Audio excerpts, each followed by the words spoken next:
Sabi niya, true, masiyang ako sa Berry Glow. Inom ako niyan after dinner, mga 1 a.m. Nagigising na ako para mag-CR. So, ayan, mag-iingat na tayo sa words natin kasi ang dami na rin palang bawal. So, bawal na yung ganto, ganyan.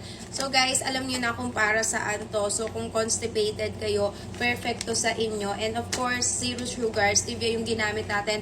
Malakas talaga to, guys, maka-flash out. And this is a detox, may collagen, glutathione, and nakaka-fresh din talaga siya. Maganda rin to inumin bago kayo matulog. Depende talaga kung saan kayo mas hiyang. Kasi ako, guys, sa coffee talaga ako hiyang. Pero ang iniinom ko either si Berry Glow or si pomegranate pag gabi. Pero sa morning talaga, coffee talaga ako or cafe latte.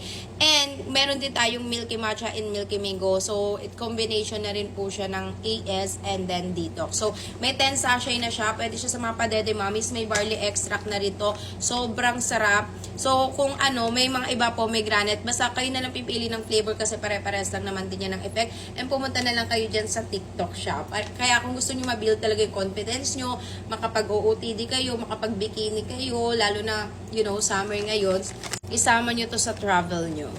Also, this is to keep your bowel so healthy and then nakaka-reduce siya ng bloating and nakaka-improve ng digestion. Kaya, check out na!